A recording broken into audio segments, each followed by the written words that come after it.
Yeah, what's up YouTube? Just some updates then on the Aprilia. It's been a little while since the last video on this bike.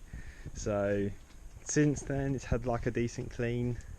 Probably been out a few times since the clean, so not as clean as it could be, but it has had one nonetheless. So today we're just going to be doing a normal service on it, full service. I've got an air filter, oil filter, fresh oil, fresh O-rings and crush washers and whatnot. The service light was coming on the dash. I still don't have any idea how to work the dash on it at the moment on it. It's a bit of a mystery, but we're going to do an oil service now because it's coming up on the dash and get that fully done. I've also noticed since riding it recently or over the last few months that I'm having issues, or just the bike doesn't feel planted. Like when you're going across the road, the snakes in the road just make it feel like the bike shakes over the snakes. You really feel them. Tyre pressures are fine. I think the tyres, especially the rear, is pretty worn down. Like, yeah, you can tell in the centre of that tread is just, there's nothing left. The side grip's okay, side tread's okay, but regardless it's going to get some fresh S22s soon. And I've been playing around with the steering bearings as well, just trying to remove all play from there. It is getting considerably better as I do tighten those up, so they were very loose to start with, and otherwise I've tweaked a few of the settings on the old on the forks, compression wise, to stop it diving so much under braking, and I think I'll want to just double check the dog bone, the dog linkage bearings are all good, as they were done by the previous owner, and I just don't have any trust in anyone these days. So in the garage I've been donated an Avastan by Ryan, because he inherited a new one, so I've just wire wheeled that back and painted it black because it was a bit rusty. So I just need to buy the attachments for the Avastan and then we should be good to go and raise the bike up, buy the swing arm pivot and change the, or not change, but at least re-grease the dog bearing, the dog linkage bearings, and check everything's there that it's supposed to be. And yeah, I've also got, let's say, an air filter to change today.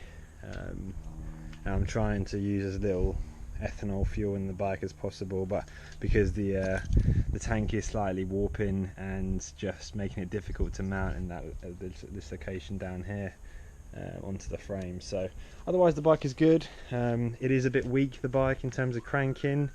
Even after a full charge, I think the battery could do with being a slightly bigger one, and we'll do all the usual upgrades on the starter cables and starter relay, upgrading those as we go to the ones recommended, to the 150 amp starter relay.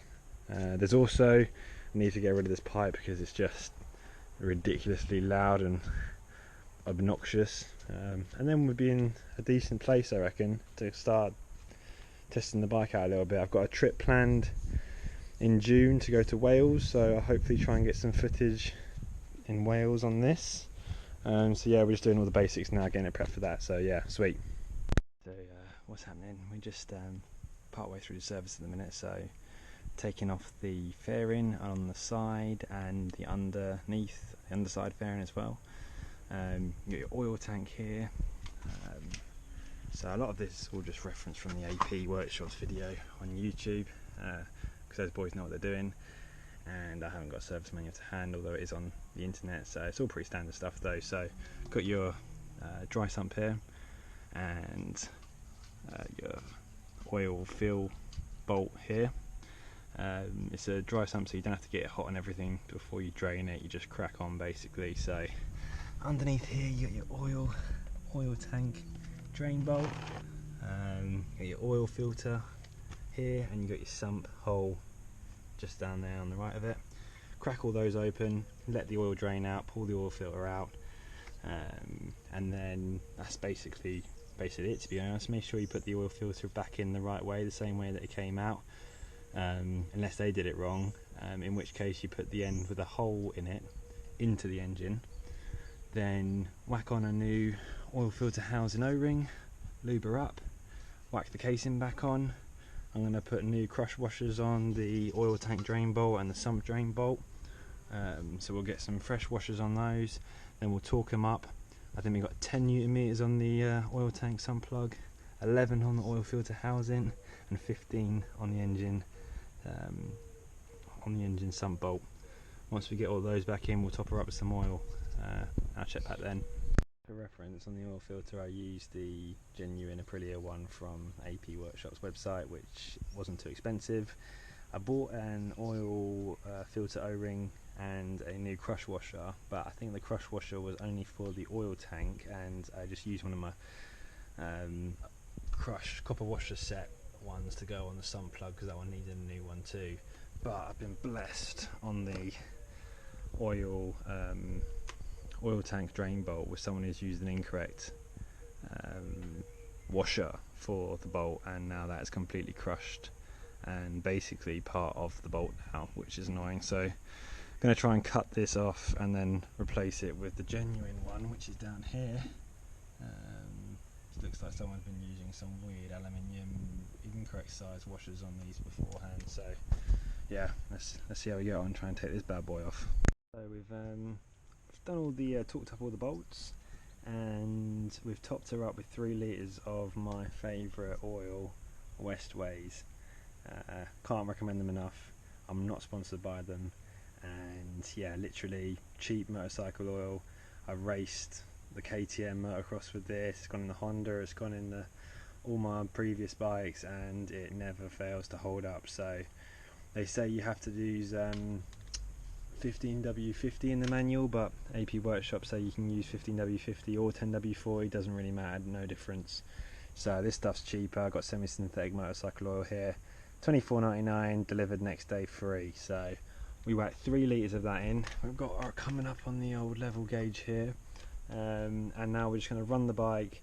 Apparently we need to do 2 heat cycles and until the fans come on twice basically, and then turn her off, wait 30 seconds and measure where she's at, top her up to the midway mark after, and that is it, job done. So we have done a couple of heat cycles till the fans come on and turn off. It actually was too loud to do that here because it takes freaking ages to warm up. So went down the old industrial estate, did that, got it hot a few times, came back and then topped it up. I think I've overdone it a little bit on the oil. They said to not do any more than half on the level, otherwise you'd be getting oil in your airbox if you're doing wheelies and shit, but I don't think that's not to me. So I think that'll be fine for us now today. Now I've got to crack on with the rest of it, get the old tank off, all up and out the way, get the airbox off, do the spark plugs, do the air filter, and yeah, hopefully get all those bits done today. So, update, we're just moving on to the spark plugs now. So the oil filter is all done, changed, moving on to the spark plugs. So to do that, I took the seat off, we've raised the tank up, we've popped the spark plug caps off of the spark plugs on the backside cylinder, and yeah, it's actually quite easy around here. So yeah, pop those off, make sure you remember which order they go in. I'm sure they're identical in terms of timing, but I've kept them separate anyway. And yeah, the old ones, it came out easy. One thing I noted was how the spark plug gap in the manual was 0.6 mil to 0.7 mil, and the new ones were about 0.8 or even 0.85, something like that. I took the old spark plugs out and measured those, and they were sort of similar. Obviously they coked up a little bit, so the gap was a little bit less, but they were looking quite good actually. These plugs, as you can tell here, it's not running bad, to be fair. It's a little bit on the lean side, a little bit white looking, to be honest, but I think we need to do something fuel management wise with this pipe on, or at least get a decent pipe on there before, and then yeah, richen up the old mixture a little bit. I think you can put little chips in here as an easy way of doing that. So yeah, just did those up hand tight, and then as per the spark plug spec, just did a half turn after hand tight, and they're good to go now. The ones on the other side are looking like they're going to be a little bit trickier. So you can see these ones are down here, which I'm not sure I'm going to get onto them, but we'll see how it goes. So it hasn't been too fun actually. So spark plug caps have all broken on removal, so these have just like snapped off inside, causing all the little inserts to come out with the spark plug when I pulled off the caps. So on the side that I'd already done, this was okay on one of them, but I'd actually kind of broken on one, so we need new caps. Didn't realise that was going to be such a pig. They're £20. I'm hoping these ones are like 15 max, so it's like 30-50 quid there in those three that I need to get sorted, and one seems fine that's still on the bike. This side here seems fine. I tell you, it was quite a pig getting to the spark plugs on this side, so I thought I'd share how I did it. Basically got a spark plug socket here, 10mm spark plug, going into a universal joint, and then a 3/8 extension which is about 15cm long, and a 3/8 ratchet, and that seems to be doing the job for me. Just about getting there, but yeah, access is not nice. We have whipped off the top of the airbox, split in half. All you have to do is undo the 2, 4, 6, 7 screws there holding that down. Super easy to do. You've already got the tank up. I've just given that a nice clean out. There's some oil in there and that. I've just given it a blowout with some compressed air, and yeah, it's not looking too bad. Throttle bodies could probably do with a bit of a clean, but that's another day. And yeah, just whacking the new filter which we've got in here. Throw that in. I don't think it's directional. I haven't got any markings on it. Grab this out the bag.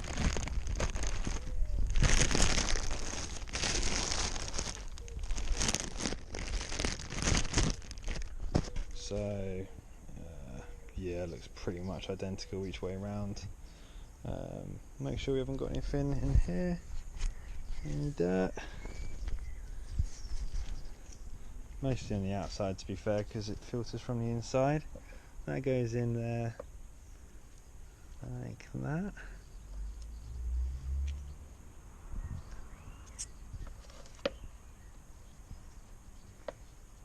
Yeah, just like that. And that's it, job done. Thing goes back on, we're all good. So we've got a bike meet on Wednesday.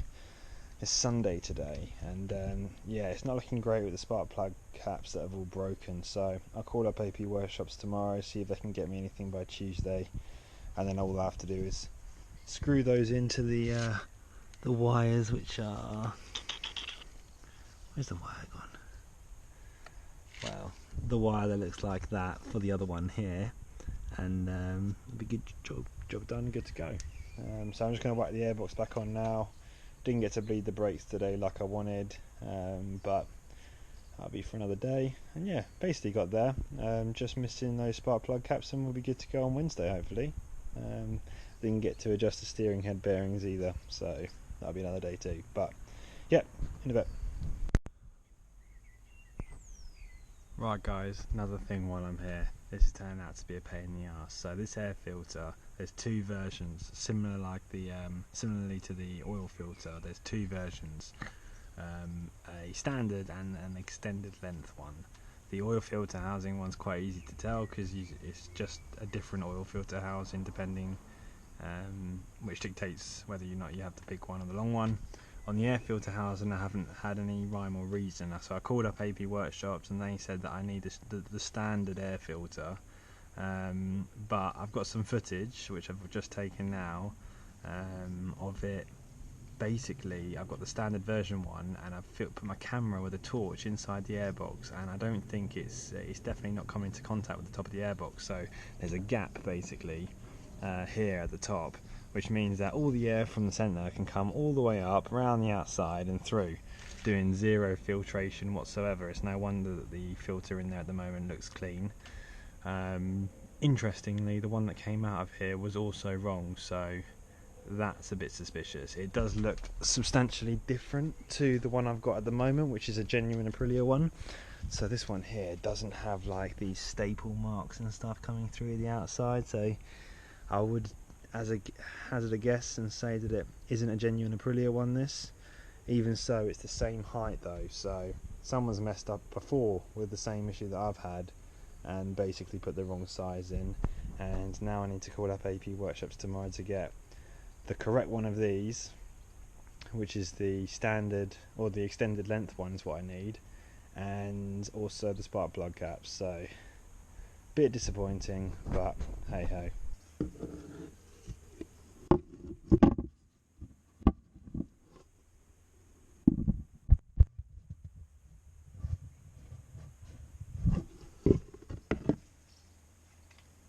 Weeks now, so just going to give you guys an update. We have had to buy new coils because all of them almost, bar one, had cracked in the middle here, the metal piece that attaches to the plug. So I've decided to get a full new set. I think it's A1 Racing or something from the States. I found a guy selling them on Facebook, and they're just a little bit better design in terms of how this attaches to that, so you can just pull the cable and they come off and they're a lot easier to remove. And then I had a big debate as to the coils, whether or not it was a bike that fired, so two spark plugs per cylinder, and I wasn't sure whether or not they both fired at the same time or not. And I thought, there'll probably just be one coil, but there's actually 2 per cylinder, so there's 4 in total. And after all the conflicting information online, I'm going with, because basically I had taken these off before I had figured out which coil was which, because they all broke. So when I came to put the new ones on, I was like, does that coil go to that plug or that plug? So I've taken the decision online based on information that although there's different signal wires going to the coils from the ECU, it appears that they are both firing at the same time, as far as I can tell. And I've combed through the manual, and it only refers to them as rear and front cylinder coils, nothing special otherwise. So from that assumption, I think we're pretty safe. So I've just slapped them back on. In any case, it will be milliseconds, or even less, nanoseconds probably, that they're firing differently. So I doubt I will feel much in terms of performance difference. So that's all done now. Airbox update. So after chatting with the guys at AP Workshops, they've basically said to me that my bike, although it's 2001, actually has an earlier era airbox on it for whatever reason. Maybe someone had massacred the airbox and someone replaced it and didn't realise it was an old one. But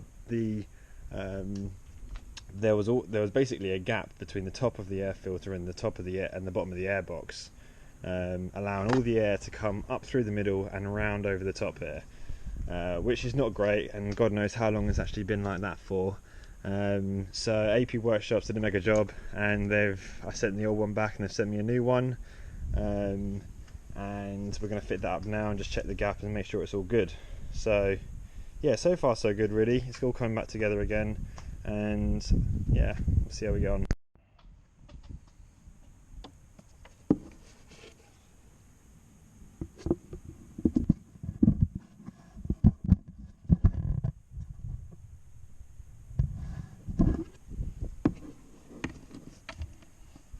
So the air filter fit like a charm, and it's really been compressed now. I've got a video, I'll tag that in. And yeah, we've just moved on now. So we've bled the rear brakes, got some fresh Motul 5.1 in there. Really easy job. That just unscrews that cap reservoir there, hangs in a perfect position for you to be able to top it up whilst you do it. Got the old air compressor on it with the brake bleeding kit, making it super easy. Flush the fluid through, and then just 2 or 3 pumps at the end to the old-fashioned way, and she's golden. We're just doing the fronts now. The fluid was looking like me after a big night out, after drinking 15 pints and not having any water. That's how that fucking brake fluid looked. So I've done the fronts, it's feeling good. While I'm here, I'm just going to do the brake fluid reservoir, because that doesn't look too healthy, and that's the bleed nipple down there. So we'll get those done, and then she'll be full of fresh fluids, albeit coolant, which I'll probably do at some later point. I looked at the cap, which is just under here, and it was full to the brim, so no worries there. I've reset the service indicator, which you do by turning the ignition on and holding the middle button there, which is R, and the lap button here. Hold those down for 5 seconds and the service light resets. So yeah, really getting there, to be honest. All good.